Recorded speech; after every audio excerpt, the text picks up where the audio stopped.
और आप लोग के पुराने पूर्णिया के सांसद नेता भाई उदय सिंह जी हैं। तो हम लोग यहाँ पर अभी सीमांचल के दौरे पर हैं।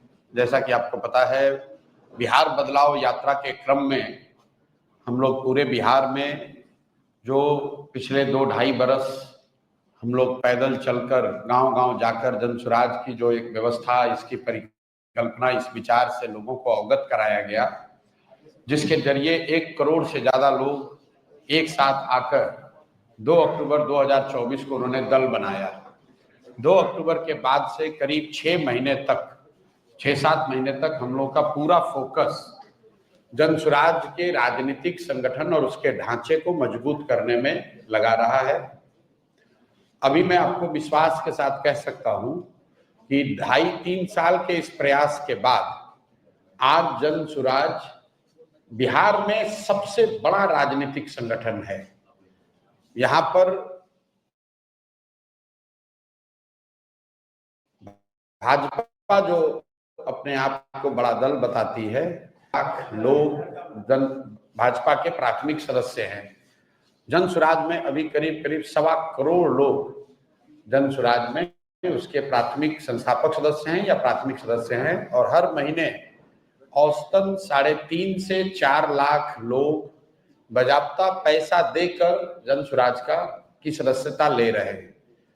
अब जून महीने से हम लोगों ने जो इसका राजनीतिक कैंपेन है वो शुरू किया है, बिहार बदलाव यात्रा के नाम से, जिसका लक्ष्य ये है कि बिहार की जनता को जाकर ये बात बताई जाए कि आज से 50 साल पहले जिस जयप्रकाश नारायण की क्रांति ने, आंदोलन ने सबसे पहले ये नारा बुलंद किया कि सत्ता परिवर्तन नहीं, बिहार में, देश में व्यवस्था परिवर्तन होना चाहिए, जिस संपूर्ण क्रांति की बात जयप्रकाश नारायण जी ने कही, उसका परिणाम रहा कि देश के कई हिस्सों में सत्ता का परिवर्तन भी हुआ और व्यवस्था का भी परिवर्तन हुआ।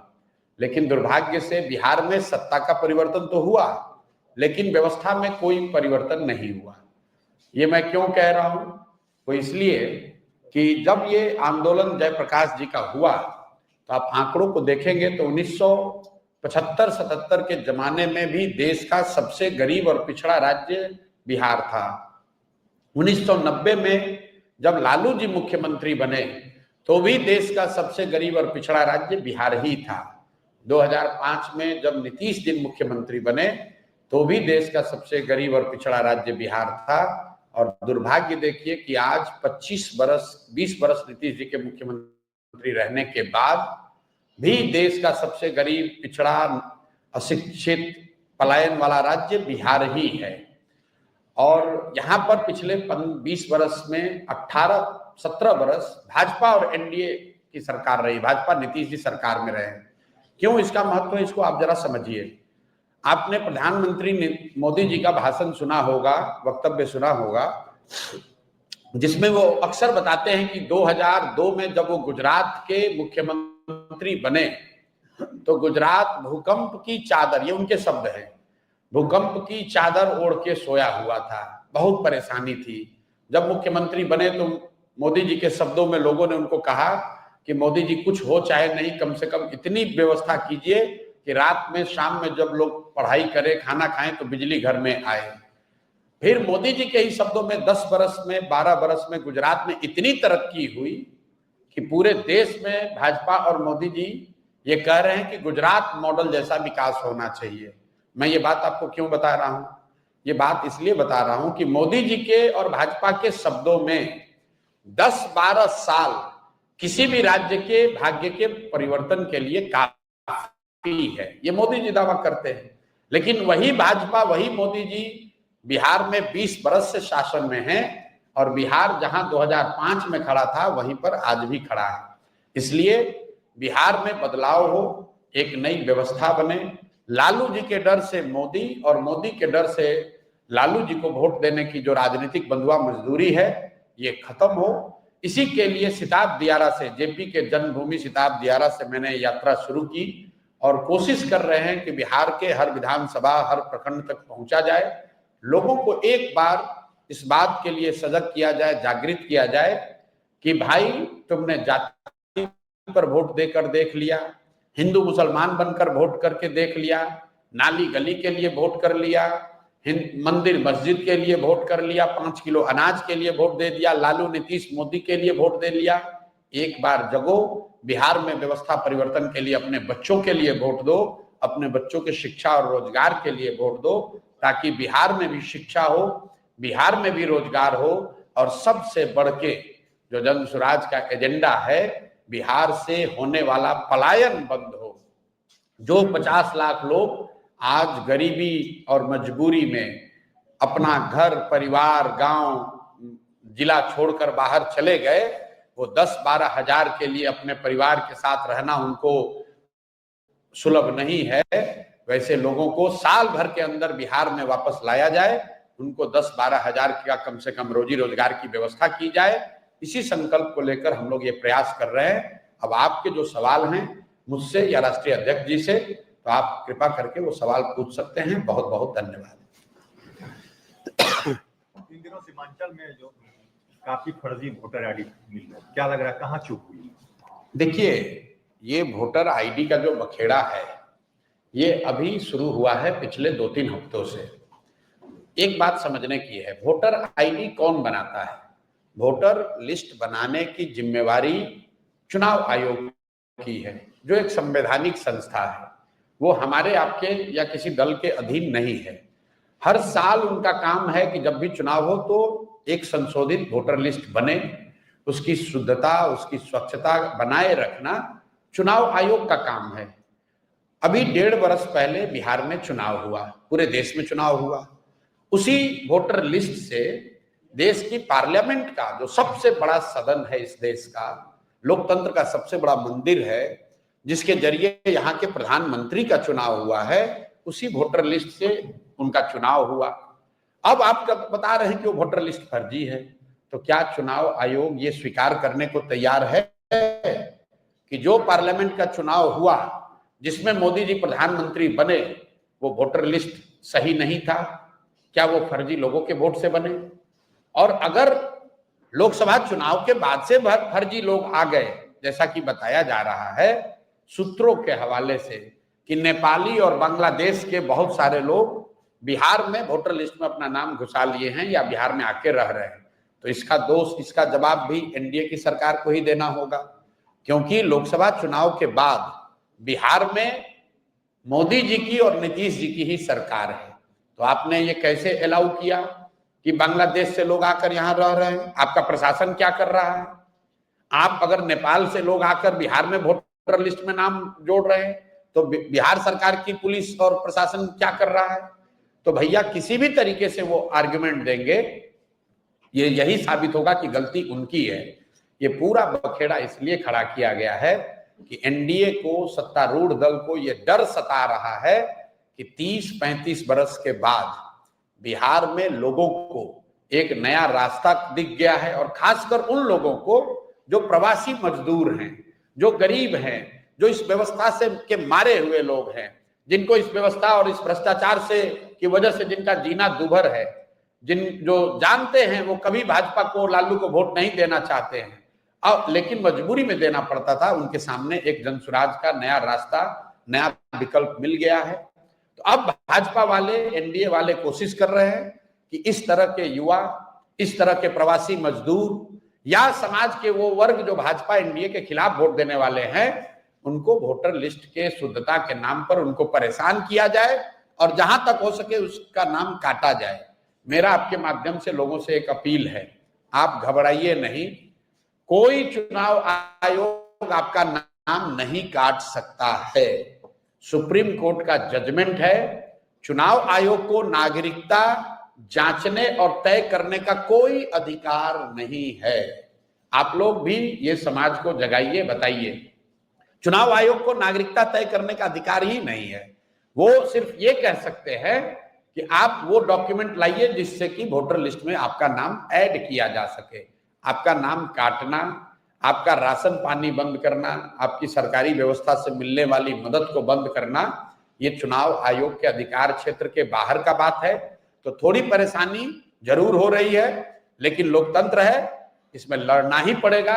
लड़कर लोगों को अपना हक लेना पड़ेगा, और वोट का अधिकार सबसे बड़ा अधिकार है, इसको किसी को नहीं छोड़ना है।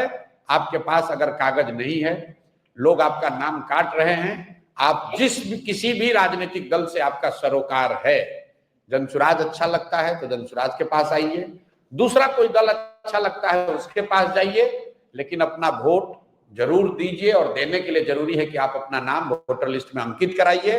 अगर आपकी पूरी क्षमता नहीं है तो जो राजनीतिक दल हैं वो आपकी आवाज बनेंगे, आपकी मदद करेंगे।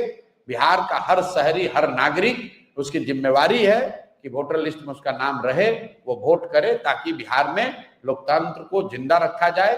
और जो भाजपा और एनडीए के लोग चुनाव आयोग के जरिए पिछले दरवाजे से जीत हासिल करना चाहते हैं, उनके मंसूबों को कामयाब नहीं होने दिया जाए। दिलीप जायसवाल जो भाजपा के प्रदेश अध्यक्ष, उनके आपने आरोप लगाया था मेडिकल कॉलेज,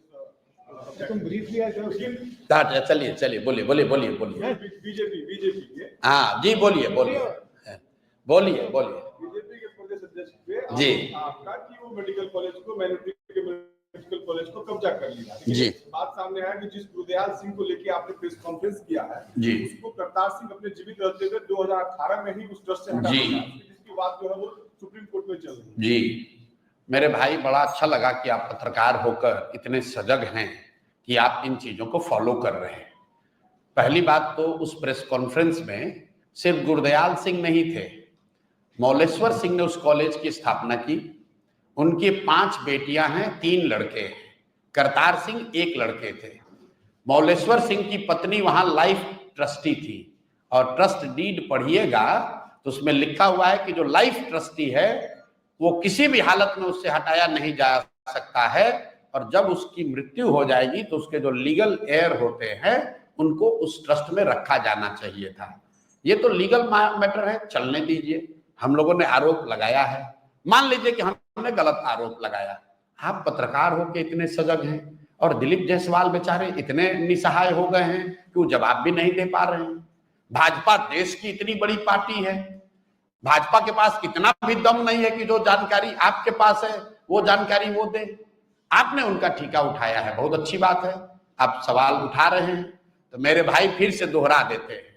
दिलीप जायसवाल ने उस कॉलेज में, जिसमें कि वो क्लर्क थे, जो सिखों का माइनॉरिटी का कॉलेज है, जिसमें 20 से ज्यादा सिख उस समय ट्रस्ट के मेंबर थे, उस जितने भी ट्रस्ट के चलाने बनाने वाले लोग थे उन सब को हटा के दिलीप जायसवाल जो सिख नहीं हैं, ये कैसे उसके मैनेजमेंट में आ गए, इसका जवाब आप हमको दीजिए।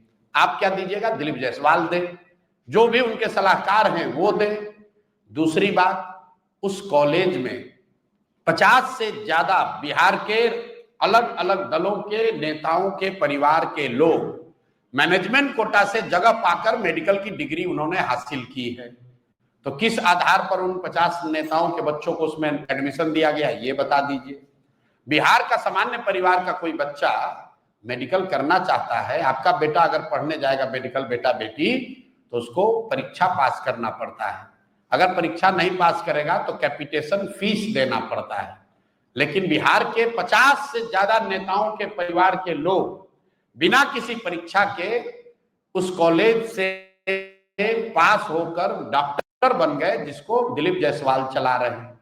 तीसरा आरोप सुन लीजिए, उस कॉलेज से आयुष्मान भारत के अंतर्गत करोड़ों रुपए की गलत निकासी की गई है, ये भी आरोप लगा रहे हैं। अगर आपको दम है, दिलीप जायसवाल को दम है, तो बता दे कि कितना पैसा आयुष्मान कार्ड योजना में लिया है। चौथा आरोप लगा रहे हैं कि राजेश शाह की 2007 में हत्या हुई है, पुलिस ने FIR किया है, थाने का डायरी निकाल कर देख लीजिए, कोर्ट ने, लोअर कोर्ट ने उसमें कॉग्निजेंस लिया है। दिलीप जायसवाल नेम्ड मर्डर के एक्यूज्ड हैं, नेम्ड एक्यूज्ड हैं। जिस SP ने और DIG, दरभंगा के रेंज DIG ने उसका कोर्ट क्लोजर दिया है, उसमें से दोनों ही लोग के परिवारजन को बाद में क्लोजर देने के बाद मेडिकल कॉलेज में उनकी पत्नी, उनके बच्चों को एडमिशन दिया गया है। तो ये जानना चाह रहे हैं, और हम अगर गलत कह रहे हैं तो दिलीप जायसवाल कोई असहाय व्यक्ति तो है नहीं, उनकी सरकार है, हम पर मानहानि का केस कर दे, हमको जेल में डाल दे। अभी तो इतना दम नहीं है कि मुंह से बोल सकें, दूसरी बात तो छोड़िए दो, तुम्हारे जरिए और आपके जरिए, आप जैसे पत्रकारों के जरिए सवाल पूछ के हमको डरवा सकते हैं। अभी कल घोषणा किए हैं 18 से पहले दिलीप जायसवाल की माफियागिरी का दूसरा किस्त जारी करेंगे कि सीमांचल के एरिया में इस आदमी ने और क्या क्या गलत किया है। चाल चरित्र चेहरा का बात करने वाली भाजपा, उसका अध्यक्ष, उस पर मर्डर का जैसे संगीन आरोप हैं। आप केस डायरी मैनेज करते हो, कोर्ट को मैनेज करते हो, सिखों के कॉलेज को कब्जा किए हो और समझते हो कि प्रशांत किशोर डर जाएगा। हैं, आपको लग रहा है कि हम ऐसे ऐसे गिदड़ भपकी से हम डरने वाले हैं। इनकी हालत तो ये है कि लालू जी जैसे व्यक्ति, जिसको कोर्ट ने चारा चोर के चारा मामले में दोषी करार दिया, उनको भी अगर आप कहते हैं कि आपने एनिमल हस्बेंड्री में गलती किया, उनके पार्टी वाले भी जवाब देते हैं। दिलीप जायसवाल का मुंह अभी तक खुला नहीं है, डर के मारे, और आप जैसे साथियों की मदद से भी नहीं बेचारे बोल पाएंगे।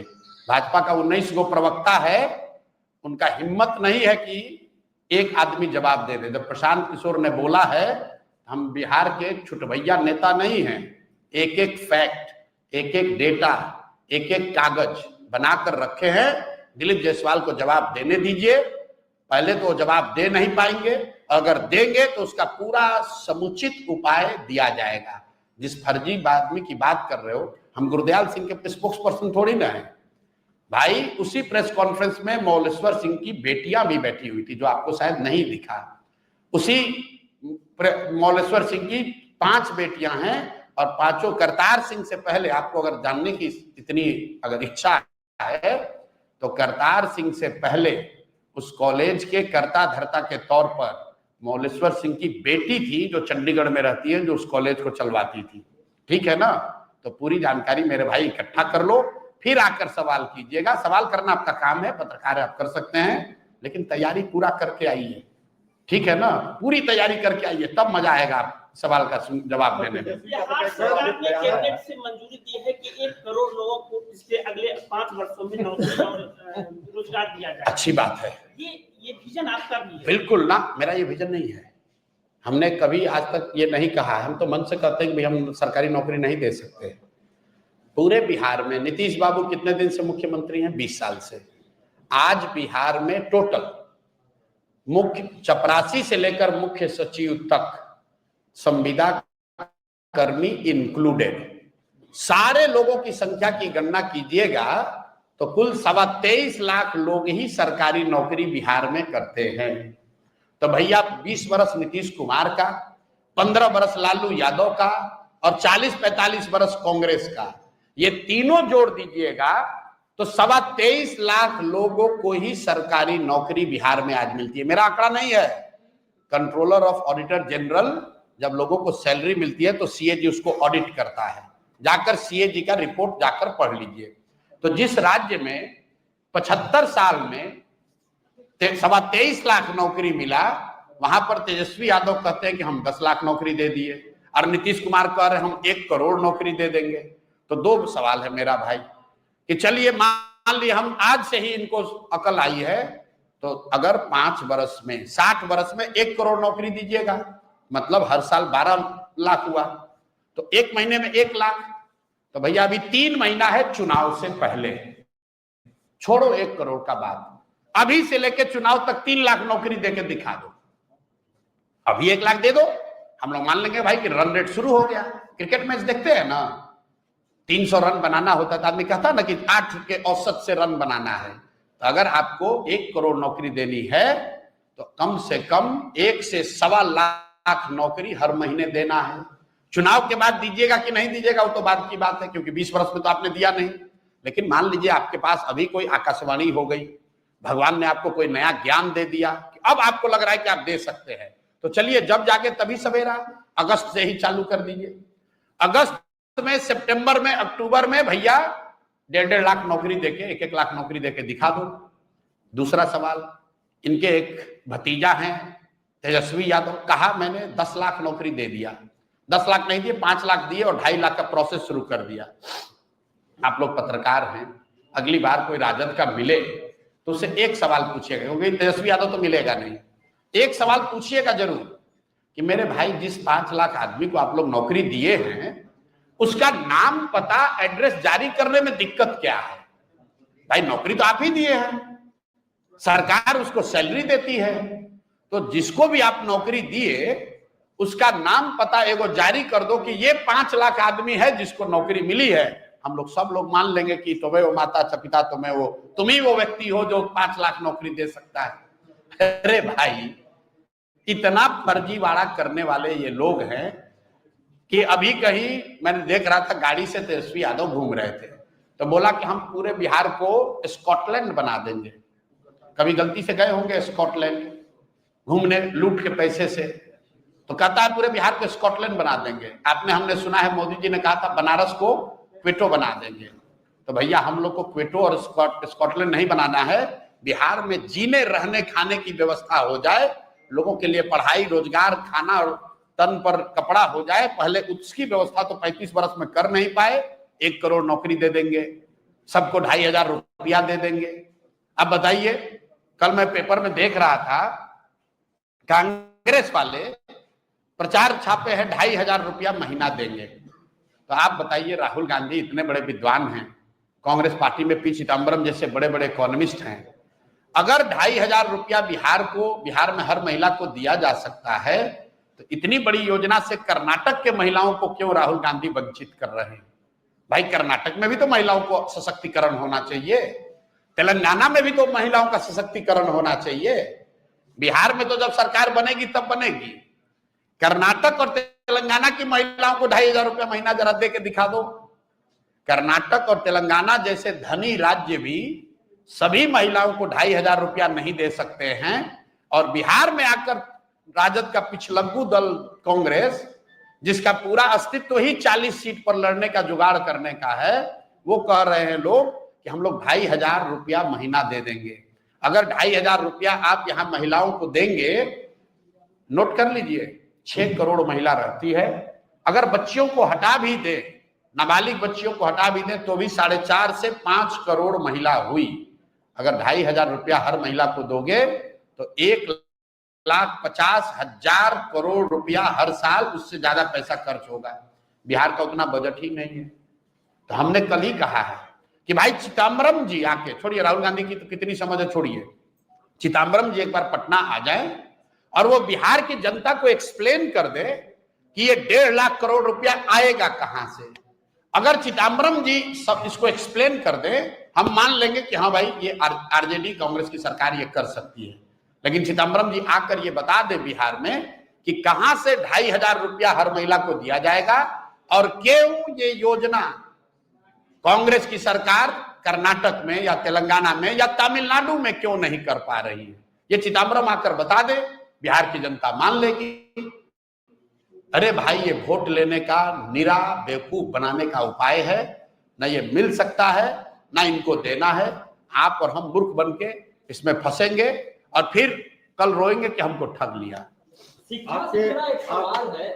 आपके कई ऐसे कार्यकर्ता जो खुद को भावी उम्मीदवार कहते हैं, महीनों से वो क्षेत्र में काम करते थे और उन्होंने अब पार्टी छोड़ दी आपकी। जी ठीक है, उनका ये कहना है, उनका इल्जाम है आपके ऊपर कि आपकी नीति बदल गई। जो नीति आपकी पहली थी, स्वच्छ छवि, साफ सुथरी राजनीति, सही लोग, सच्ची बात, ये आप इससे डिग गए हैं, उस प्लेटफॉर्म पर नहीं है। इसलिए क्योंकि उन्होंने एक एग्जांपल दिया है कन्हैया कुमार का, कि कन्हैया कुमार जो एक दागी आदमी है, मनीष कश्यप, अच्छा, जो दागी आदमी है, उसको आपने पार्टी में लिया। और कन्हैया कुमार की भी बात मीडिया में चल रही है कि कन्हैया कुमार भी आने वाले हैं। तो कन्हैया कुमार भी दागी आदमी है। अच्छा, चलिए आप ही की बात से शुरू करते हैं। कम से कम आपने ये तो कहा कि पहले हमारा रास्ता ठीक था, इतना तो मान रहे हैं। जो छोड़ कर गया ये भी इतना तो मान रहा है कि हमारा रास्ता ठीक है। अब उनको लग रहा है कि हम रास्ता छोड़ दिए हैं। तो भाई अगर रास्ता छोड़ दिए हैं तो आज आप ये बताइए कि जनसुराज, साल भर पहले जितने लोग जनसुराज को पूर्णिया में जानते थे या जितने लोग जनसुराज से जुड़े थे, उससे आज ज्यादा लोग जानते जुड़े हैं या उससे कम लोग जुड़े हैं? आप बता दीजिए मेरे भाई जनसुराज। होता ये है कि आप गांव देहात में देखे होंगे, बस स्टैंड पर बहुत बार गए होंगे आप, बस में बैठने के लिए आप मारामारी करते हैं। जैसे ही आप बस में बैठ जाते हैं, बस खुलने वाली है, तो जब आप बस में बैठना चाहते हैं तो आप चाहते हैं कंडक्टर को रोको रोको रोको, हमको बस में बैठना है। जैसे ही बस में आप बैठ गए, अब आप सोचते हैं कि बस खुल जाए, अब दूसरा कोई ना बैठे इसमें, और कंडक्टर है वो रोके रहता है, और आप और हम बस में बैठ के कहते हैं भाई कितना आदमी बैठा होगा, आगे बढ़ो, क्योंकि आपकी जगह मिल गई। आप चाहते हैं कि अब कोई दूसरा ना आए, मैं ही बस में आराम से 2 सीट लेकर हम ही बैठे। तो यही मानसिकता होती है आदमी की। जो लोग राजनीति के जरिए राजनीति कर रहे हैं वो आ गए जनसुराज में। वो चाहते हैं कि तरक्की तो हो लेकिन कंपटीशन ना हो, कोई दूसरा ना आए, कोई दूसरा दावेदार ना आए। ये तो भाई संभव नहीं है। जिस दिन अब आ रहे हैं मनीष कश्यप पे, आपने कहा मनीष कश्यप दागदार आदमी है। किस तरीके से दागदार हैं? कुछ लोगों ने कहा कि यूट्यूब पर उनके स्टेटमेंट हैं। तो भैया यूट्यूब पर तो नरेंद्र मोदी जी का स्टेटमेंट है। नरेंद्र मोदी का भाषण सुने थे ना लोकसभा में, उनको किसी ने कोई कार्रवाई किया? मैंने फिर बताया, गंगा नदी निकलती है हिमालय से, बंगाल तक जाते जाते सैकड़ों छोटी बड़ी नदियां नाले गंगा में समाहित होता है। तो क्या गंगा को आप गंडक कहने लगते हैं? क्या कोसी के मिलने के बाद से गंगा को कोसी कहने लगते हैं? क्या जमुना के मिलने के बाद गंगा का रंग बदल जाता है? नहीं बदलता है। सब व्यक्ति, सारी नदियां, सारे नाले जो हैं वो गंगा में समाहित हो जाती है। तो जनसुराज इतनी बड़ी सोच है, इतना बड़ा परिवार है, इसमें बहुत सारे लोग आएंगे और वो इसी में विलीन होकर इस स्वच्छ व्यवस्था का हिस्सा बनकर आगे बढ़ेंगे। दिल्ली में यमुना आकर मिलती है गंगा में, उससे पहले उसका रंग काला है, और जैसे ही दिल्ली से निकलता है तो यमुना उसमें विलीन हो गई, उसका रंग गंगा का रंग हो गया। ठीक है, आप हरिद्वार जाएंगे तो गंगा का जो उद्भव है, 7 अलग अलग नदियां आती है, अलकनंदा है, भगीरथी है, अलग अलग नदियों के पानी का रंग अलग अलग है, लेकिन जब हरिद्वार में जब वो आती है नदियां, वो सब गंगा हो गई। तो जनसुराज वो बड़ी व्यवस्था है जिसमें हर वो व्यक्ति जो बिहार को सुधारने के लिए अपना योगदान करना चाहता है, वो चाहे किसी भी पृष्ठभूमि का हो, चोर बदमाश हो तो उसको नहीं लिया जाएगा, लेकिन अगर वो गरीब घर का है, अगर उसके पिताजी विधायक नहीं है, वो किसी बड़े बाप का लड़का नहीं, ये हम लोग के यहाँ किसी को एक्सक्लूजन का क्राइटेरिया नहीं है। अगर कोई मार्ग से भटका हुआ व्यक्ति वापस आकर सही रास्ता पकड़ना चाहता है तो हम लोग की जिम्मेवारी है कि उसको सही रास्ता अपनाने में मदद की जाए, उसको छोड़ न दिया जाए। तो वॉशिंग मशीन जनसुराज में भी आ गया। ये वॉशिंग मशीन नहीं है, आप बात नहीं समझे। अगर आप गांधी को जानते पढ़े लिखे हैं, गांधी को आपने पढ़ा है, तो ये गांधीवाद है कि अगर कोई व्यक्ति अपना रास्ता रियलाइज करे कि मैंने से गलती हो गई, तो ये चाहे आप गांधी को मानते हैं तो भी ये गांधी का रास्ता है, अगर आप सनातन को मानते हैं तो भी ये रास्ता है, अगर आप इस्लाम को मानते हैं तो भी ये रास्ता है, क्योंकि हर व्यक्ति को सुधारने का, प्रायश्चित करने का अवसर मिलना चाहिए, अगर वो ईमानदारी से अपनी गलती मानकर सुधार करना चाहे। अब अगर वो जनसुराज में आने के बाद भी गलती करेगा और तब हम लोग कार्रवाई नहीं करेंगे तो आप जरूर उंगली उठा सकते हैं। बेरोजगारी और पलायन की बात तो सभी करते हैं। भ्रष्ट लोगों के लिए जो भ्रष्टाचार में संलिप्त है, चाहे कहीं की बात आप करें, जिस बात को प्रशांत किशोर जी जिस बात को आपको समझाने की कोशिश कर रहे हैं कि कोई विचार के आधार पर किसी और विचार को वो फॉलो कर रहा हो और उसे रियलाइज हो जाए कि वो विचार ठीक नहीं था, और जनसुराज में आकर जनसुराज के विचारों को वो आगे बढ़ाना चाहे, तो हमें स्वागत करना चाहिए। इससे बीजेपी की वॉशिंग मशीन से इसका कोई मतलब नहीं। Thank you sir. ना, वॉशिंग मशीन तो सब ठीक कर रहे हैं। वॉशिंग मशीन तो इसलिए कि आप सरकार में हैं, उस पर सीबीआई का केस किए, अब फिर उसको लाकर और कह दिए कि अब ये क्लीन चिट सीबीआई से दिलवा दिया। तो हम लोग के पास तो सरकार वाला डिटर्जेंट है नहीं, हम लोग तो सरकार में नहीं है, हम लोग किसी को कुछ दे नहीं सकते हैं, सिर्फ उसको रास्ता बता सकते हैं कि ये रास्ता अच्छा है, और जो आदमी वो रास्ता पकड़ना चाहता है उसका स्वागत बेरोजगारी और पलायन की बात तो सभी कर रहे हैं। प्रिंसिपलों की जो नियुक्ति है डिग्री कॉलेजों में वो ड्रॉ के माध्यम से की जा रही है। गलत है, लेकिन इस पर गवर्नर साहब का बयान आया है, आपने सुना होगा। गवर्नर साहब ने प्रेस में कहा कि इतना ज्यादा प्रेशर है, इतना ज्यादा इसमें भ्रष्टाचार है कि इससे बचने के लिए मैंने ड्रॉ वाला सिस्टम बनाया है। तो एक तरह से इस राज्य का सबसे बड़ा संवैधानिक पद पर बैठा हुआ व्यक्ति ये स्वीकार कर रहा है कैमरे पर कि यहां इतना भ्रष्टाचार है कि कोई निर्णय लेना संभव ही नहीं है, लॉटरी के आधार पर इसलिए निर्णय लिया गया है। बिल्कुल गलत है। पटना साइंस कॉलेज जैसे बड़े कॉलेज में कोई होम साइंस पढ़ाने वाले टीचर या प्रोफेसर को प्रिंसिपल बना देना, ये 150 साल में पहली बार हुआ है। ये बिहार की स्थिति के शिक्षा के लिए बहुत घातक है।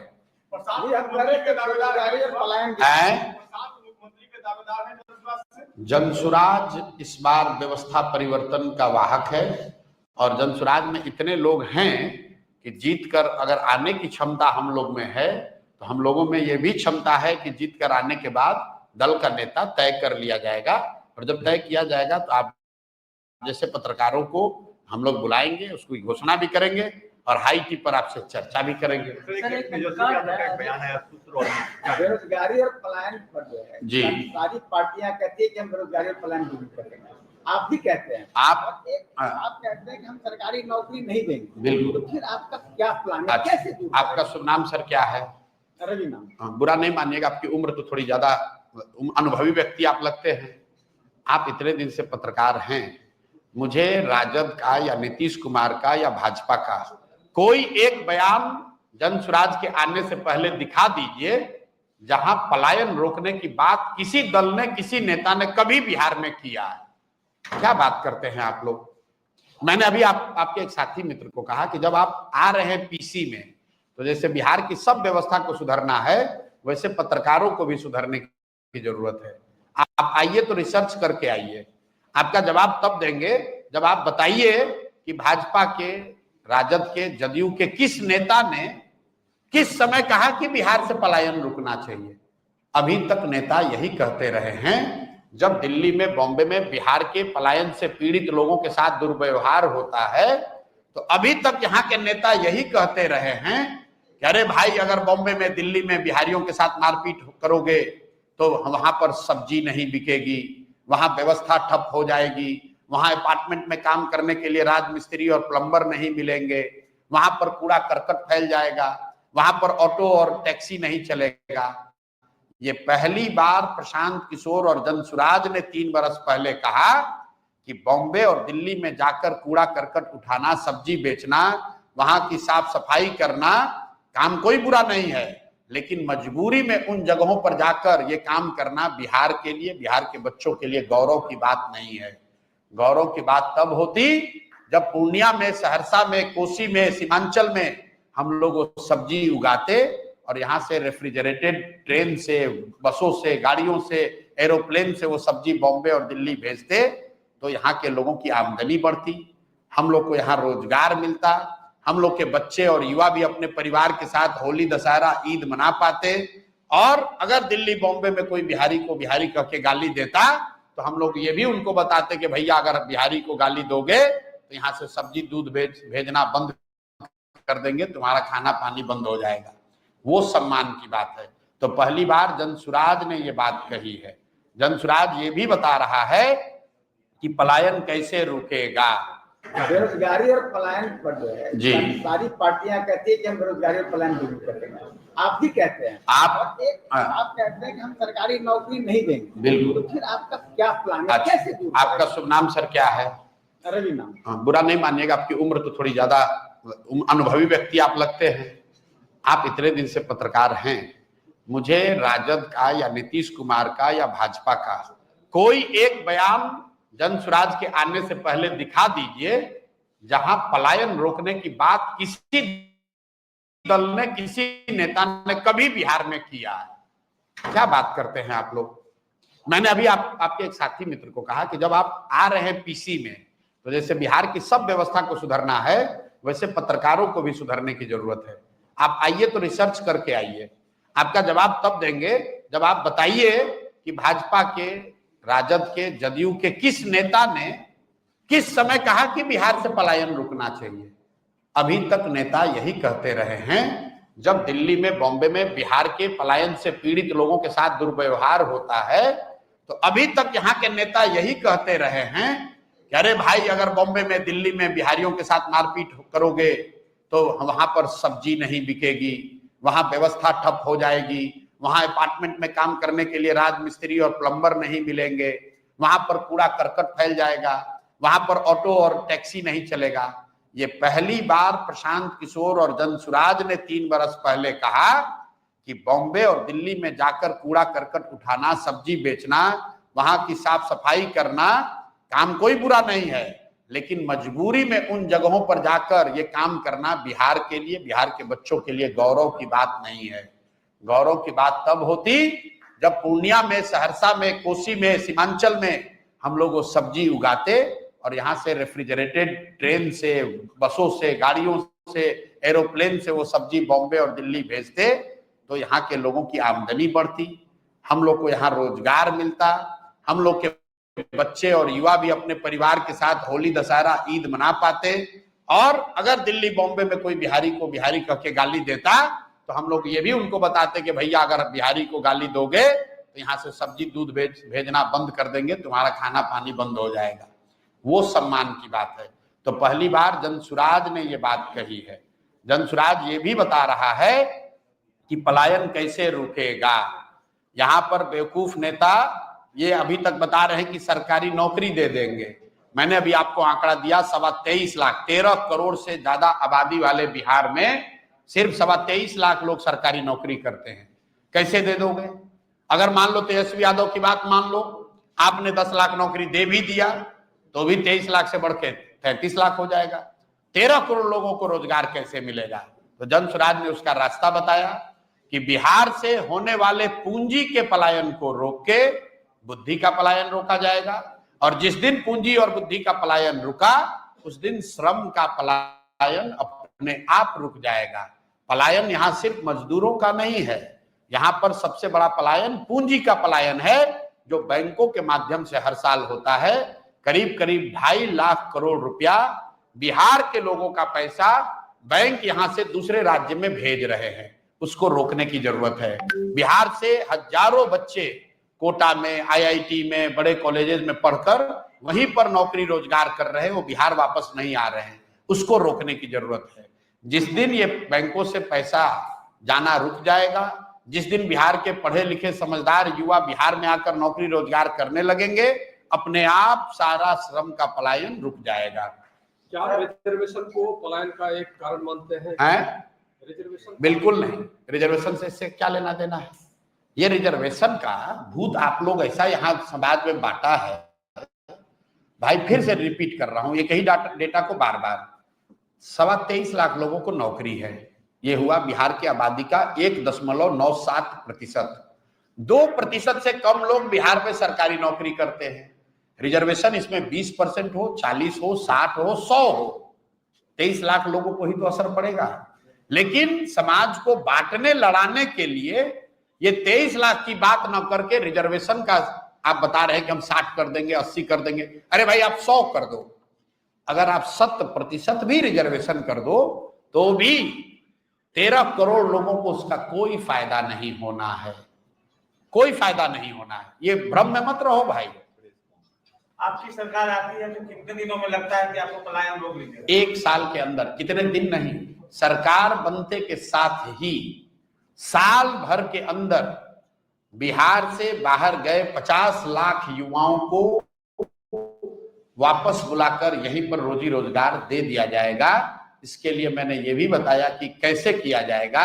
एक विशेष मंत्रालय बनाया जाएगा, एक टास्क फोर्स बनाई जाएगी, और जैसे रिफ्यूजीज आए थे पाकिस्तान भारत के बंटवारे पर तो उनको जमीन, साधन, व्यवस्था दी गई थी। जैसे बांग्लादेश और भारत का बंटवारा हुआ तो वेस्ट बंगाल में रिलीफ एंड रिहेबिलिटेशन का एक अलग से डिपार्टमेंट था, 1.25 करोड़ लोगों को बिहार में, बंगाल में लाकर सेटल करने के लिए।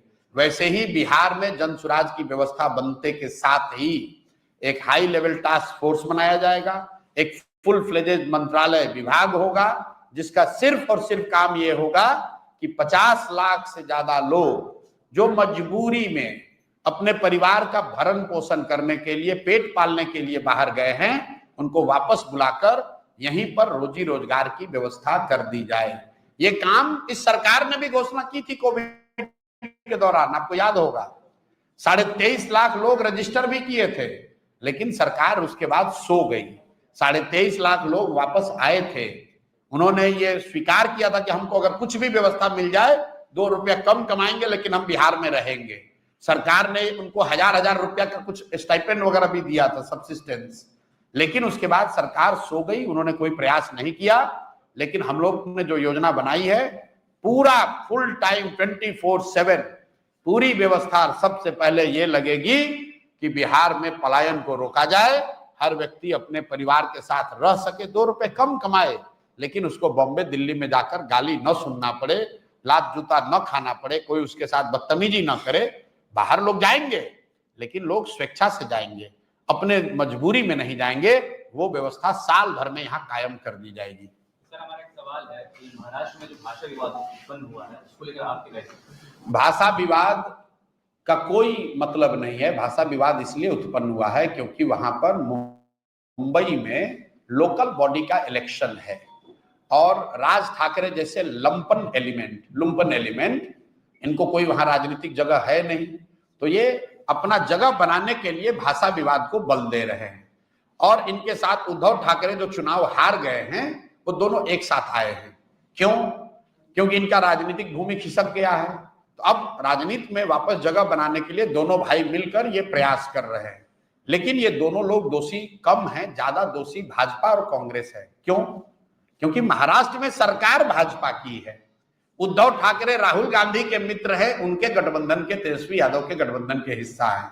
आप बताइए, आप युवा हैं, मुंबई में किसी बिहार के साथी को, भाई को मारा जा रहा है, तेजस्वी यादव ने उस पर कोई बयान दिया? क्या राहुल गांधी ने जवाब दिया कि भाई उद्धव ठाकरे के लोग क्यों मार रहे हैं बिहारियों को, या क्यों गाली दे रहे हैं हिंदी भाषियों को, क्यों मार रहे हैं? बताइए, आप लोग सवाल क्यों नहीं पूछते हैं? ये बात इसलिए ये लोग नहीं बोलते हैं कि राहुल गांधी आते हैं सीमांचल में, आप लोग जाते हैं कवर करने, एक जाकर वीडियो देख लीजिए। कांग्रेस के मुख्यमंत्री हैं रेवंत रेड्डी, तेलंगाना में। वीडियो पर कहा उस आदमी ने कि बिहारियों का डीएनए तेलंगाना के लोगों के डीएनए से खराब है, ये लोग मजदूरी करने के लिए ही पैदा हुए हैं। वो आदमी अभी मुख्यमंत्री है और उस दल के नेता राहुल गांधी आकर यहां वोट मांग रहे हैं, और किसी की हिम्मत नहीं है आप में से कि ये पूछे कि भाई अगर हम लोग का डीएनए सिर्फ मजदूरी करने का है तो सर आप बिहार में वोट मांगने क्यों आए हैं? आप तेलंगाना में ही राजनीति कर लीजिए। लेकिन आप तो सवाल पूछिएगा नहीं, तो होगा कैसे? बिहार के लोगों के, अब ये अंतिम सवाल भैया, अपने तो पूरा दिन चलता रहेगा। बिहार के लोगों के मोबाइल पे फोन आ रहा है चीफ मिनिस्टर का कि 400 से 1100 रुपए महीने वृद्धा पेंशन कर दिया है, जो कि अच्छी बात है, इसका हम लोग स्वागत करते हैं। और जन स्वराज का एक अभियान रहा है पिछले 3 साल में, इसकी भी जाकर आप रिसर्च कर लीजिएगा। सबसे पहले प्रशांत किशोर ने, जन स्वराज ने ये आवाज उठाई कि इस महंगाई के जमाने में किसी को भी, चाहे वो दिव्यांग हो, विधवा हो, वृद्ध हो, 400 रुपया देना भीख से भी बदतर है, इसको बढ़ाया जाना चाहिए। हम लोगों ने ये भी कहा कि इसको कम से कम 2000 किया जाना चाहिए, और यही लोकतंत्र की ताकत है। जन स्वराज का कोई आज एमएलए एमपी नहीं है, हम लोग विधानसभा में, लोकसभा में नहीं हैं, लेकिन जनता का दबाव इतना है कि चुनाव से पहले 20 बरस, ध्यान दीजिए, 20 बरस जिस नीतीश कुमार और भाजपा ने 400 रुपया के पेंशन को 410 रुपया नहीं किया, वो एक ही बार इसको बढ़ाकर 1100 कर दिया इन्होंने। हटा भी दें तो भी 4.5 से 5 करोड़ महिला हुई। अगर 2500 रुपया हर महिला को दोगे तो 1,50,000 करोड़ रुपया हर साल, उससे ज्यादा पैसा खर्च होगा। बिहार का उतना बजट ही नहीं है। तो हमने कल ही कहा है कि भाई चिदम्बरम जी आके, छोड़िए राहुल गांधी की तो कितनी समझ है, छोड़िए, चिदम्बरम जी एक बार पटना आ जाए और वो बिहार की जनता को एक्सप्लेन कर दे कि ये 1.5 लाख करोड़ रुपया आएगा कहां से। अगर चिदम्बरम जी सब इसको एक्सप्लेन कर दे, हम मान लेंगे कि हाँ भाई ये आरजेडी कांग्रेस की सरकार ये कर सकती है। लेकिन चिदम्बरम जी आकर ये बता दे बिहार में कि कहां से 2,500 रुपया हर महिला को दिया जाएगा और क्यों ये योजना कांग्रेस की सरकार कर्नाटक में या तेलंगाना में या तमिलनाडु में क्यों नहीं कर पा रही है। ये चिदम्बरम आकर बता दे, बिहार की जनता मान लेगी। अरे भाई ये वोट लेने का निरा बेवकूफ बनाने का उपाय है, ना ये मिल सकता है ना इनको देना है। आप और हम मूर्ख बन के इसमें फंसेंगे और फिर कल रोएंगे कि हमको ठग लिया। आपके कई ऐसे कार्यकर्ता जो खुद को भावी उम्मीदवार कहते हैं, महीनों से वो क्षेत्र में काम करते थे और उन्होंने अब पार्टी छोड़ दी आपकी। जी ठीक है, उनका ये कहना है, उनका इल्जाम है आपके ऊपर कि आपकी नीति बदल गई। जो नीति आपकी पहली थी, स्वच्छ छवि, साफ सुथरी राजनीति, सही लोग, सच्ची बात, ये आपका आप इससे डिग गए हैं, उस प्लेटफॉर्म पर नहीं है। इसलिए क्योंकि उन्होंने एक एग्जांपल दिया है कन्हैया कुमार का, कि कन्हैया कुमार जो एक दागी आदमी है, कन्हैया सॉरी मनीष कश्यप, अच्छा, जो दागी आदमी है उसको आपने पार्टी में लिया और कन्हैया कुमार की भी बात मीडिया में चल रही है कि कन्हैया कुमार भी आने वाले हैं। तो कन्हैया कुमार भी दागी आदमी है। अच्छा चलिए आप ही की बात से शुरू करते हैं। कम से कम आपने ये तो कहा कि पहले हमारा रास्ता ठीक था, इतना तो मान रहे हैं। जो छोड़ कर गया ये भी इतना तो मान रहा है कि हमारा रास्ता ठीक है। अब उनको लग रहा है कि हम रास्ता छोड़ दिए हैं। तो भाई अगर रास्ता छोड़ दिए हैं तो आज आप ये बताइए कि जन सुराज, साल भर पहले जितने लोग जन सुराज को पूर्णिया में जानते थे या जितने लोग जन सुराज से जुड़े थे, उससे आज ज्यादा लोग जानते जुड़े हैं या उससे कम लोग जुड़े हैं?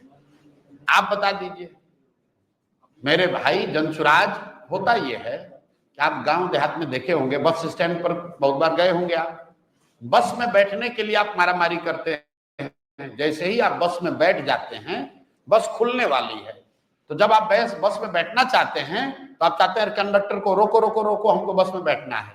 जैसे ही बस में आप बैठ गए, अब आप सोचते हैं कि बस खुल जाए, अब दूसरा कोई ना बैठे इसमें, और कंडक्टर है वो रोके रहता है और आप और हम बस में बैठ के कहते हैं भाई कितना आदमी बैठा होगा, आगे बढ़ो, क्योंकि आपकी जगह मिल गई। आप चाहते हैं कि अब कोई दूसरा ना आए, मैं ही बस में आराम से 2 सीट लेकर हम ही बैठे। तो यही मानसिकता होती है आदमी की। जो लोग राजनीति के जरिए राजनीति कर रहे हैं वो आ गए जन सुराज में।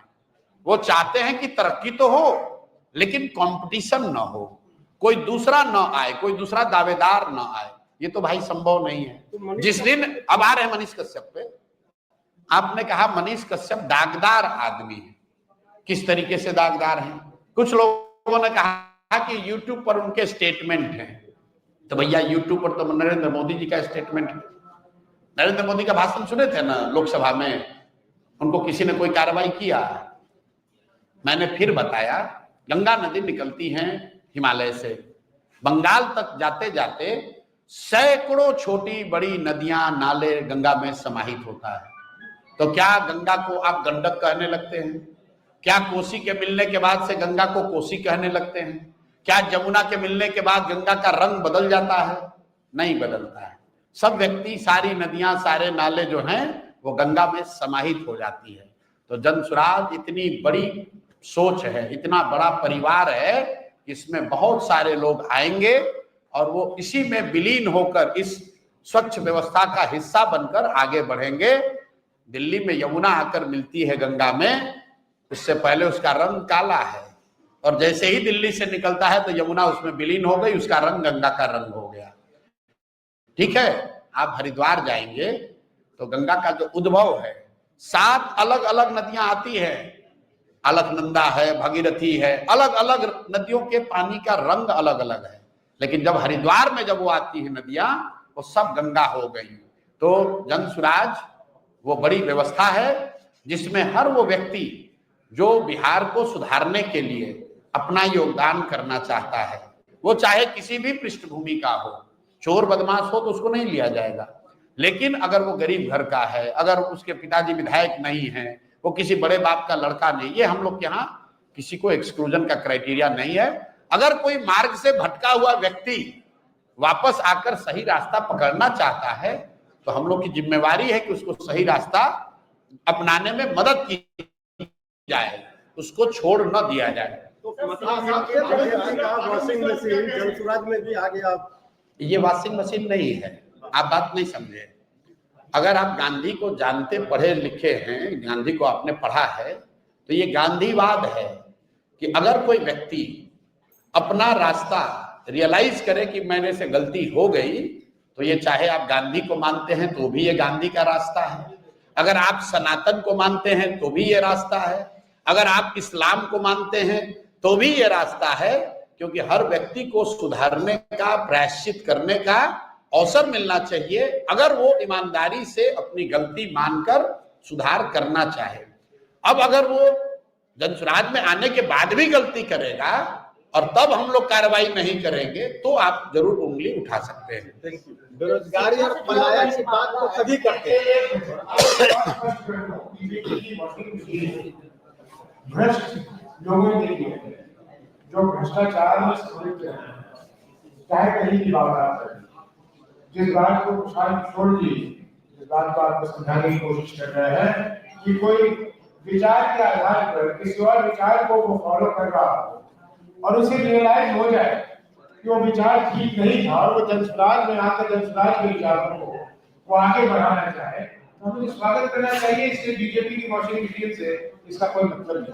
Thank you sir. न वॉशिंग मशीन जो सर ठीक कर रहे हैं, वॉशिंग मशीन तो इसलिए कि आप सरकार में हैं, उस पर सीबीआई का केस किए, अब फिर उसको लाकर और कह दिए कि अब ये क्लीन चिट सीबीआई से दिलवा दिया। तो हम लोग के पास तो सरकार वाला डिटर्जेंट है नहीं, हम लोग तो सरकार में नहीं है, हम लोग किसी को कुछ दे नहीं सकते हैं, सिर्फ उसको रास्ता बता सकते हैं कि ये रास्ता अच्छा है, और जो आदमी वो रास्ता पकड़ना चाहता है उसका स्वागत है। बेरोजगारी और पलायन की बात तो सभी कर रहे हैं। प्रिंसिपलों की जो नियुक्ति है डिग्री कॉलेजों में वो ड्रॉ के माध्यम से की जा रही है। गलत है, लेकिन इस पर गवर्नर साहब का बयान आया है, आपने सुना होगा। गवर्नर साहब ने प्रेस में कहा कि इतना ज्यादा प्रेशर है, इतना ज्यादा इसमें भ्रष्टाचार है कि इससे बचने के लिए मैंने ड्रॉ वाला सिस्टम बनाया है। तो एक तरह से इस राज्य का सबसे बड़ा संवैधानिक पद पर बैठा हुआ व्यक्ति ये स्वीकार कर रहा है कैमरे पर कि यहाँ इतना भ्रष्टाचार है कि कोई निर्णय लेना संभव ही नहीं है, लॉटरी के आधार पर इसलिए निर्णय लिया गया है। बिल्कुल गलत है। पटना साइंस कॉलेज जैसे बड़े कॉलेज में कोई होम साइंस पढ़ाने वाले टीचर या प्रोफेसर को प्रिंसिपल बना देना, ये 150 साल में पहली बार हुआ है। ये बिहार की स्थिति के शिक्षा के लिए बहुत घातक है।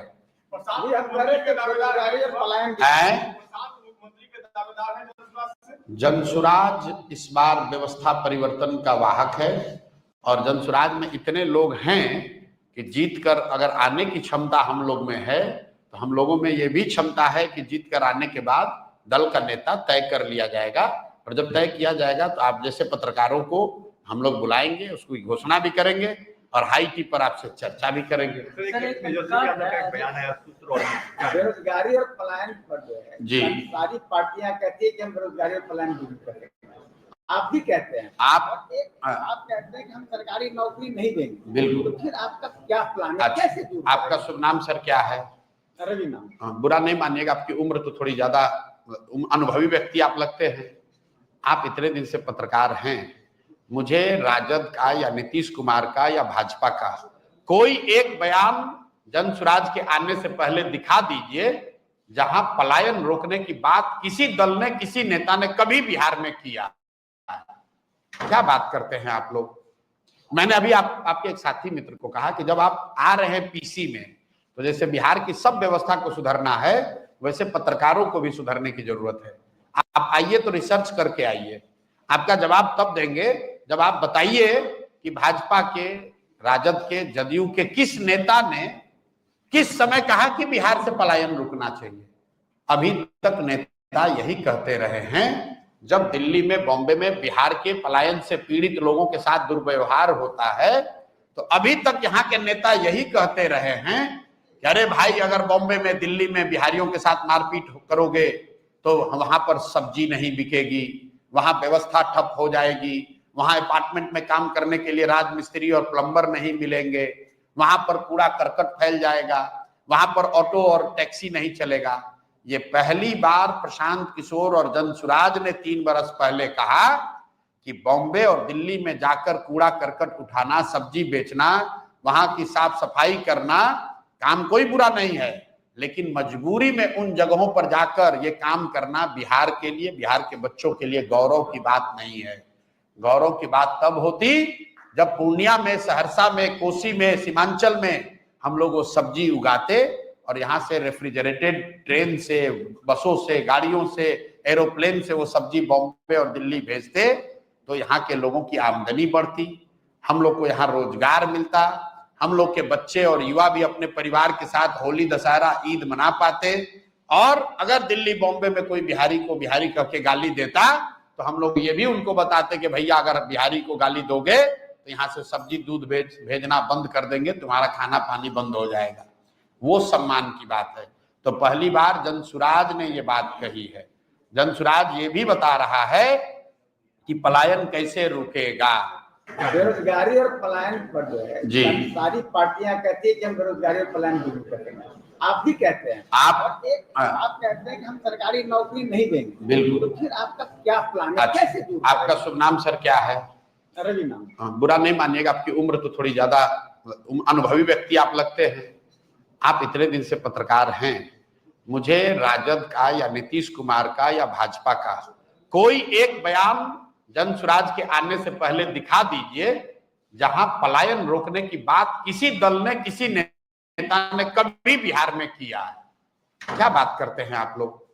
मैंने अभी आपके एक साथी मित्र को कहा कि जब आप आ रहे हैं पीसी में, तो जैसे बिहार की सब व्यवस्था को सुधारना है, वैसे पत्रकारों को भी सुधारने की जरूरत है। आप आइए तो रिसर्च करके आइए, आपका जवाब तब देंगे जब आप बताइए कि भाजपा के, राजद के, जदयू के किस नेता ने किस समय कहा कि बिहार से पलायन रुकना चाहिए। अभी तक नेता यही कहते रहे हैं। जब दिल्ली में, बॉम्बे में बिहार के पलायन से पीड़ित लोगों के साथ दुर्व्यवहार होता है, तो अभी तक यहाँ के नेता यही कहते रहे हैं कि अरे भाई, अगर बॉम्बे में, दिल्ली में बिहारियों के साथ मारपीट करोगे तो वहां पर सब्जी नहीं बिकेगी, वहां व्यवस्था ठप हो जाएगी, वहां अपार्टमेंट में काम करने के लिए राजमिस्त्री और प्लम्बर नहीं मिलेंगे, वहां पर कूड़ा करकट फैल जाएगा, वहां पर ऑटो और टैक्सी नहीं चलेगा।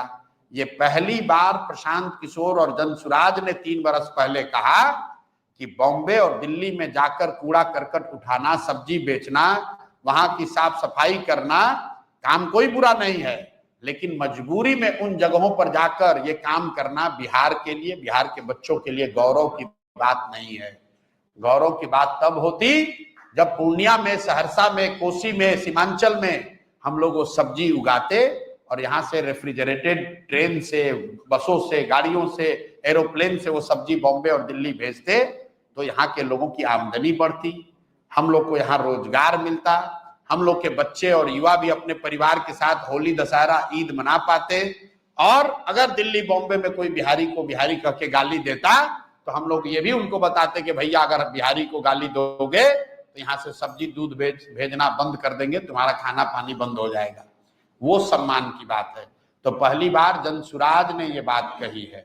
जनसुराज ये भी बता रहा है कि पलायन कैसे रुकेगा। यहाँ पर बेवकूफ नेता ये अभी तक बता रहे हैं कि सरकारी नौकरी दे देंगे। मैंने अभी आपको आंकड़ा दिया, 23.25 लाख, 13 करोड़ से ज्यादा आबादी वाले बिहार में सिर्फ 23.25 लाख लोग सरकारी नौकरी करते हैं। कैसे दे दोगे?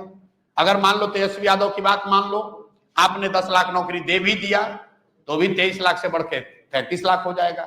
13 करोड़ लोगों को रोजगार कैसे मिलेगा? तो जनसुराज ने उसका रास्ता बताया कि बिहार से होने वाले पूंजी के पलायन को रोक के बुद्धि का पलायन रोका जाएगा। और जिस दिन पूंजी और बुद्धि का पलायन रुका, उस दिन श्रम का पलायन अपने आप रुक जाएगा। पलायन यहाँ सिर्फ मजदूरों का नहीं है, यहाँ पर सबसे बड़ा पलायन पूंजी का पलायन है, जो बैंकों के माध्यम से हर साल होता है। करीब करीब 2.5 लाख करोड़ रुपया बिहार के लोगों का पैसा बैंक यहाँ से दूसरे राज्य में भेज रहे हैं, उसको रोकने की जरूरत है। बिहार से हजारों बच्चे कोटा में, IIT में, बड़े कॉलेजेस में पढ़कर वहीं पर नौकरी रोजगार कर रहे हैं, वो बिहार वापस नहीं आ रहे हैं, उसको रोकने की जरूरत है। जिस दिन ये बैंकों से पैसा जाना रुक जाएगा, जिस दिन बिहार के पढ़े लिखे समझदार युवा बिहार में आकर नौकरी रोजगार करने लगेंगे, अपने आप सारा श्रम का पलायन रुक जाएगा। क्या रिजर्वेशन को पलायन का एक कारण मानते हैं? रिजर्वेशन बिल्कुल नहीं, रिजर्वेशन से इससे क्या लेना देना है। ये रिजर्वेशन का भूत आप लोग ऐसा यहाँ समाज में बांटा है भाई, फिर से रिपीट कर रहा हूं एक ही डेटा को बार बार। 23.25 लाख लोगों को नौकरी है, ये हुआ बिहार की आबादी का 1.97%।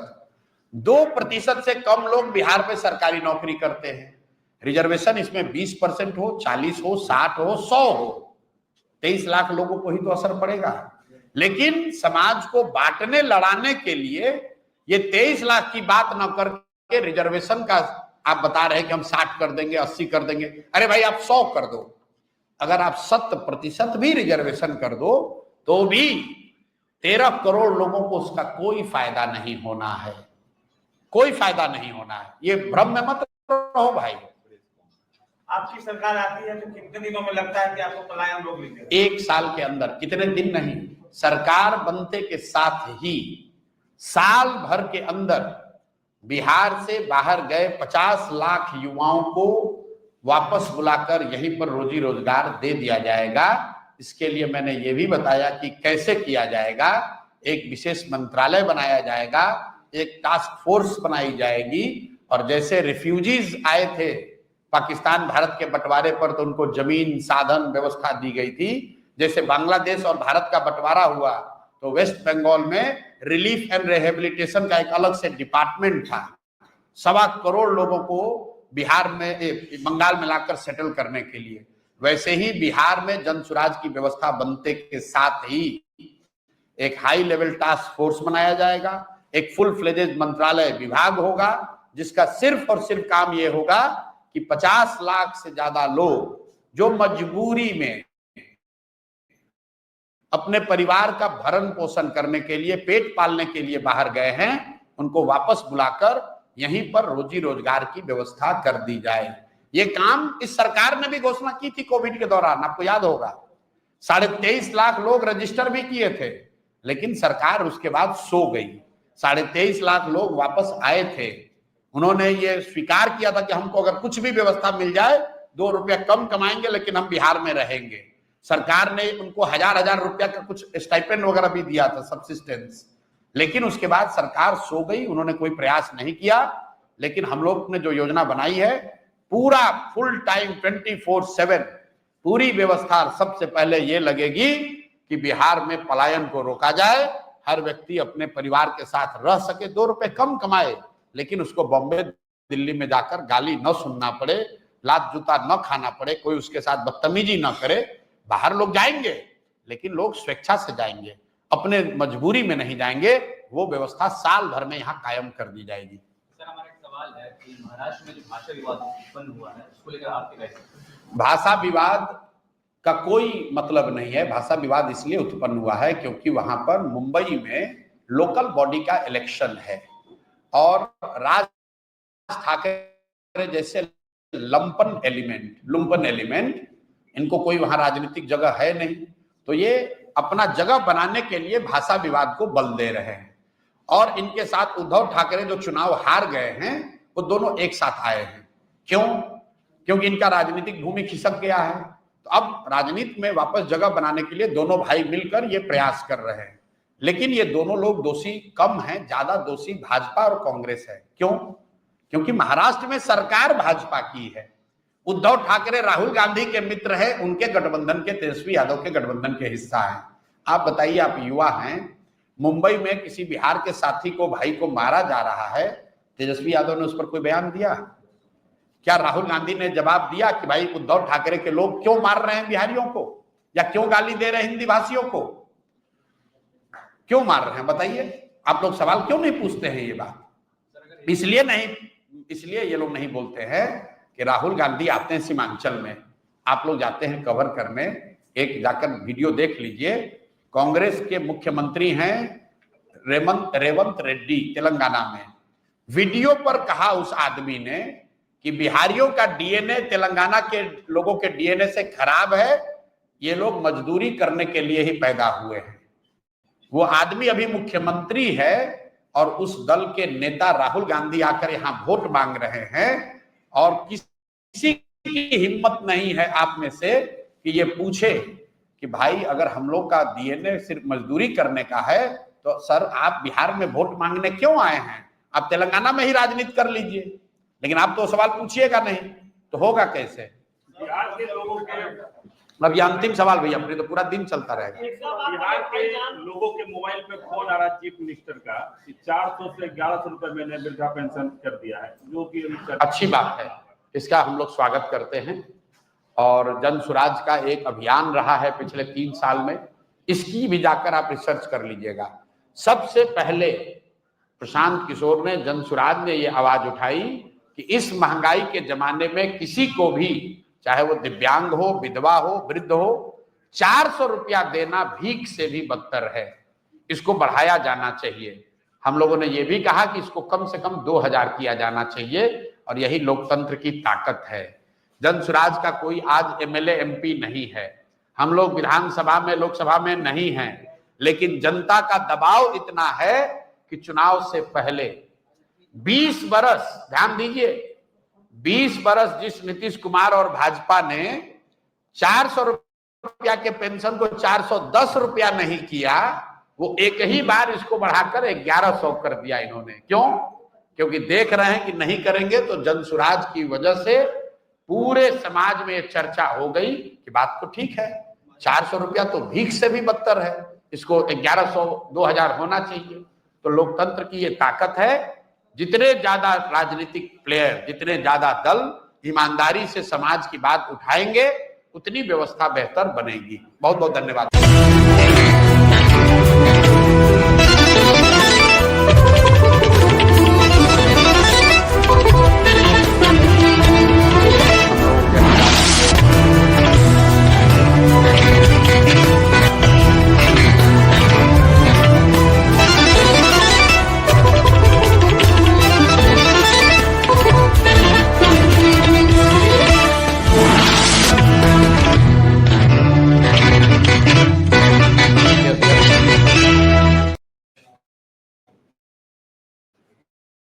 और आप लोग सिंह जी हैं, तो हम लोग यहाँ पर अभी सीमांचल के दौरे पर हैं। जैसा कि आपको पता है, बिहार बदलाव यात्रा के क्रम में हम लोग पूरे बिहार में जो पिछले 2-2.5 बरस हम लोग पैदल चलकर गांव-गांव जाकर जन सुराज की जो एक व्यवस्था, इसकी परिकल्पना, इस विचार से लोगों को अवगत कराया गया, जिसके जरिए 1 करोड़ से ज्यादा लोग एक साथ आकर 2 अक्टूबर 2024 को उन्होंने दल बनाया। 2 अक्टूबर के बाद से करीब 6 महीने तक, 6-7 महीने तक हम लोग का पूरा फोकस जन सुराज के राजनीतिक संगठन और उसके ढांचे को मजबूत करने में लगा रहा है। अभी मैं आपको विश्वास के साथ कह सकता हूं कि 2.5-3 साल के इस प्रयास के बाद आज जन सुराज बिहार में सबसे बड़ा राजनीतिक संगठन है। यहाँ पर भाजपा जो अपने आप को बड़ा दल बताती है, उनका अपना आधिकारिक दावा है कि करीब करीब 70 लाख लोग भाजपा के प्राथमिक सदस्य हैं। जन सुराज में अभी करीब करीब 1.25 करोड़ लोग जन सुराज में उसके प्राथमिक संस्थापक सदस्य हैं या प्राथमिक सदस्य हैं, और हर महीने औसतन 3.5 से 4 लाख लोग बजाबता पैसा देकर जन सुराज की सदस्यता ले रहे हैं। अब जून महीने से हम लोगों ने जो इसका राजनीतिक कैंपेन है वो शुरू किया है, बिहार बदलाव यात्रा के नाम से, जिसका लक्ष्य ये है कि बिहार की जनता को जाकर ये बात बताई जाए कि आज से 50 साल पहले जिस जयप्रकाश नारायण की क्रांति ने, आंदोलन ने सबसे पहले ये नारा बुलंद किया कि सत्ता परिवर्तन नहीं, बिहार में, देश में व्यवस्था परिवर्तन होना चाहिए। जिस संपूर्ण क्रांति की बात जयप्रकाश नारायण जी ने कही, उसका परिणाम रहा कि देश के कई हिस्सों में सत्ता का परिवर्तन भी हुआ और व्यवस्था का भी परिवर्तन हुआ। लेकिन दुर्भाग्य से बिहार में सत्ता का परिवर्तन तो हुआ, लेकिन व्यवस्था में कोई परिवर्तन नहीं हुआ। ये मैं क्यों कह रहा हूं? वो इसलिए कि जब ये आंदोलन जयप्रकाश जी का हुआ तो आप आंकड़ों को देखेंगे तो 1975-77 के जमाने में भी देश का सबसे गरीब और पिछड़ा राज्य बिहार था। 1990 में जब लालू जी मुख्यमंत्री बने तो भी देश का सबसे गरीब और पिछड़ा राज्य बिहार ही था। 2005 में जब नीतीश जी मुख्यमंत्री बने तो भी देश का सबसे गरीब और पिछड़ा राज्य बिहार था। और दुर्भाग्य देखिए कि आज 20 बरस नीतीश जी के मुख्यमंत्री रहने के बाद भी देश का सबसे गरीब, पिछड़ा, अशिक्षित, पलायन वाला राज्य बिहार ही है। और यहाँ पर पिछले 20 बरस में 18-17 बरस भाजपा और एनडीए की सरकार रही, भाजपा नीतीश जी सरकार में रहे। क्यों इसका महत्व है, इसको आप जरा समझिए।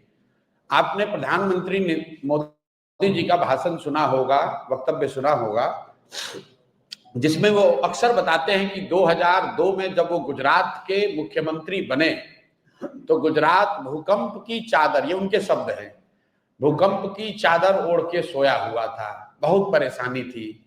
जब मुख्यमंत्री बने तो मोदी जी के शब्दों में लोगों ने उनको कहा कि मोदी जी कुछ हो चाहे नहीं, कम से कम इतनी व्यवस्था कीजिए कि रात में, शाम में जब लोग पढ़ाई करें, खाना खाएं तो बिजली घर में आए। फिर मोदी जी के ही शब्दों में 10 बरस में, 12 बरस में गुजरात में इतनी तरक्की हुई कि पूरे देश में भाजपा और मोदी जी ये कह रहे हैं कि गुजरात मॉडल जैसा विकास होना चाहिए। मैं ये बात आपको क्यों बता रहा हूं? ये बात इसलिए बता रहा हूं कि मोदी जी के और भाजपा के शब्दों में 10-12 साल किसी भी राज्य के भाग्य के परिवर्तन के लिए काफी है, ये मोदी जी दावा करते हैं। लेकिन वही भाजपा, वही मोदी जी बिहार में 20 बरस से शासन में है और बिहार जहां 2005 में खड़ा था वहीं पर आज भी खड़ा है। इसलिए बिहार में बदलाव हो, एक नई व्यवस्था बने, लालू जी के डर से मोदी और मोदी के डर से लालू जी को वोट देने की जो राजनीतिक बंधुआ मजदूरी है ये खत्म हो। इसी के लिए सिताब दियारा से, जेपी के जन्मभूमि सिताब दियारा से मैंने यात्रा शुरू की और कोशिश कर रहे हैं कि बिहार के हर विधानसभा, हर प्रखंड तक पहुंचा जाए। लोगों को एक बार इस बात के लिए सजग किया जाए, जागृत किया जाए कि भाई तुमने जाति पर वोट देकर देख लिया, हिंदू मुसलमान बनकर वोट करके देख लिया, नाली गली के लिए वोट कर लिया, मंदिर मस्जिद के लिए वोट कर लिया, 5 किलो अनाज के लिए वोट दे दिया, लालू नीतीश मोदी के लिए वोट दे लिया। एक बार जगो, बिहार में व्यवस्था परिवर्तन के लिए अपने बच्चों के लिए वोट दो, अपने बच्चों के शिक्षा और रोजगार के लिए वोट दो, ताकि बिहार में भी शिक्षा हो, बिहार में भी रोजगार हो और सबसे बढ़ के जो जन स्वराज का एजेंडा है, बिहार से होने वाला पलायन बंद हो। जो 50 लाख लोग आज गरीबी और मजबूरी में अपना घर, परिवार, गांव, जिला छोड़कर बाहर चले गए, वो 10-12 हजार के लिए अपने परिवार के साथ रहना उनको सुलभ नहीं है। वैसे लोगों को साल भर के अंदर बिहार में वापस लाया जाए, उनको 10-12 हजार का कम से कम रोजी रोजगार की व्यवस्था की जाए। इसी संकल्प को लेकर हम लोग ये प्रयास कर रहे हैं। अब आपके जो सवाल हैं मुझसे या राष्ट्रीय अध्यक्ष जी से, तो आप कृपा करके वो सवाल पूछ सकते हैं। बहुत बहुत धन्यवाद। इन दिनों सीमांचल में जो काफी फर्जी वोटर आईडी मिल रहा है, क्या लग रहा है कहाँ चूक हुई? देखिए, ये वोटर आईडी का जो बखेड़ा है ये अभी शुरू हुआ है पिछले 2-3 हफ्तों से। एक बात समझने की है, वोटर आईडी कौन बनाता है? वोटर लिस्ट बनाने की जिम्मेवारी चुनाव आयोग की है, जो एक संवैधानिक संस्था है। वो हमारे, आपके या किसी दल के अधीन नहीं है। हर साल उनका काम है कि जब भी चुनाव हो तो एक संशोधित वोटर लिस्ट बने, उसकी शुद्धता, उसकी स्वच्छता बनाए रखना चुनाव आयोग का काम है। अभी 1.5 वर्ष पहले बिहार में चुनाव हुआ, पूरे देश में चुनाव हुआ। उसी वोटर लिस्ट से देश की पार्लियामेंट का जो सबसे बड़ा सदन है इस देश का, लोकतंत्र का सबसे बड़ा मंदिर है, जिसके जरिए यहाँ के प्रधानमंत्री का चुनाव हुआ है, उसी वोटर लिस्ट से उनका चुनाव हुआ। अब आप बता रहे हैं कि वो वोटर लिस्ट फर्जी है, तो क्या चुनाव आयोग ये स्वीकार करने को तैयार है कि जो पार्लियामेंट का चुनाव हुआ जिसमें मोदी जी प्रधानमंत्री बने वो वोटर लिस्ट सही नहीं था? क्या वो फर्जी लोगों के वोट से बने? और अगर लोकसभा चुनाव के बाद से फर्जी लोग आ गए, जैसा कि बताया जा रहा है सूत्रों के हवाले से कि नेपाली और बांग्लादेश के बहुत सारे लोग बिहार में वोटर लिस्ट में अपना नाम घुसा लिए हैं या बिहार में आके रह रहे हैं, तो इसका दोष, इसका जवाब भी एनडीए की सरकार को ही देना होगा, क्योंकि लोकसभा चुनाव के बाद बिहार में मोदी जी की और नीतीश जी की ही सरकार है। तो आपने ये कैसे अलाउ किया कि बांग्लादेश से लोग आकर यहाँ रह रहे हैं? आपका प्रशासन क्या कर रहा है? आप अगर नेपाल से लोग आकर बिहार में वोटर लिस्ट में नाम जोड़ रहे हैं तो बिहार सरकार की पुलिस और प्रशासन क्या कर रहा है? तो भैया किसी भी तरीके से वो आर्गुमेंट देंगे, ये यही साबित होगा कि गलती उनकी है। ये पूरा बखेड़ा इसलिए खड़ा किया गया है कि एनडीए को, सत्तारूढ़ दल को ये डर सता रहा है कि 30-35 बरस के बाद बिहार में लोगों को एक नया रास्ता दिख गया है, और खासकर उन लोगों को जो प्रवासी मजदूर हैं, जो गरीब हैं, जो इस व्यवस्था से के मारे हुए लोग हैं, जिनको इस व्यवस्था और इस भ्रष्टाचार से की वजह से जिनका जीना दूभर है, जो जानते हैं वो कभी भाजपा को, लालू को वोट नहीं देना चाहते हैं, अब लेकिन मजबूरी में देना पड़ता था, उनके सामने एक जनसुराज का नया रास्ता, नया विकल्प मिल गया है। तो अब भाजपा वाले, एनडीए वाले कोशिश कर रहे हैं कि इस तरह के युवा, इस तरह के प्रवासी मजदूर या समाज के वो वर्ग जो भाजपा एनडीए के खिलाफ वोट देने वाले हैं, उनको वोटर लिस्ट के शुद्धता के नाम पर उनको परेशान किया जाए और जहां तक हो सके उसका नाम काटा जाए। मेरा आपके माध्यम से लोगों से एक अपील है, आप घबराइए नहीं, कोई चुनाव आयोग आपका नाम नहीं काट सकता है।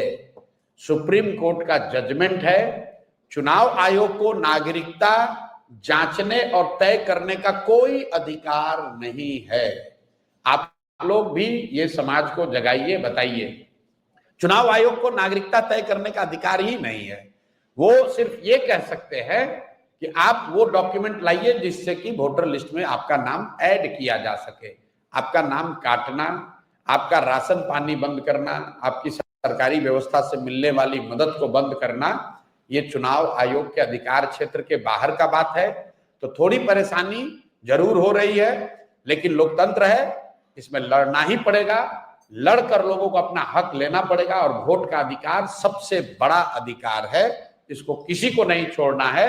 आपके पास अगर कागज नहीं है, लोग आपका नाम काट रहे हैं, आप किसी भी राजनीतिक दल से आपका सरोकार है, जनसुराज अच्छा लगता है तो जनसुराज के पास आइए, दूसरा कोई दल अच्छा लगता है उसके पास जाइए, लेकिन अपना वोट जरूर दीजिए। और देने के लिए जरूरी है कि आप अपना नाम वोटर लिस्ट में अंकित कराइए। अगर आपकी पूरी क्षमता नहीं है तो जो राजनीतिक दल हैं वो आपकी आवाज बनेंगे, आपकी मदद करेंगे।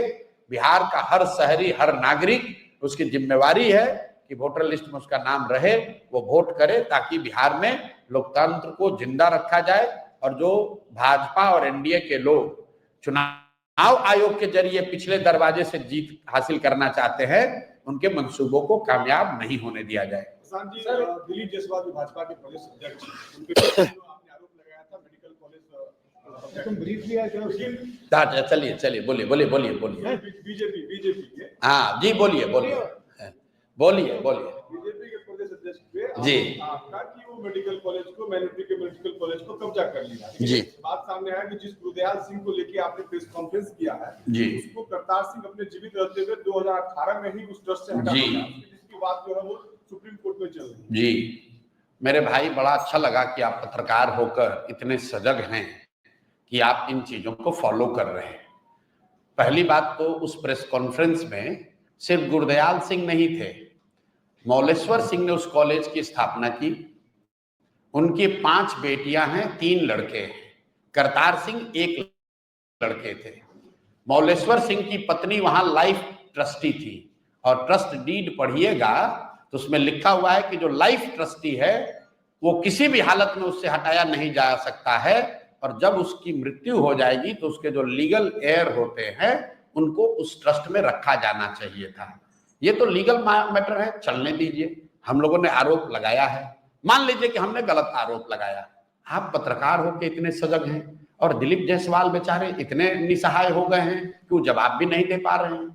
भाजपा देश की इतनी बड़ी पार्टी है, भाजपा के पास इतना भी दम नहीं है कि जो जानकारी आपके पास है वो जानकारी वो दे। आपने उनका ठीका उठाया है, बहुत अच्छी बात है, आप सवाल उठा रहे हैं। तो मेरे भाई फिर से दोहरा देते हैं, दिलीप जायसवाल ने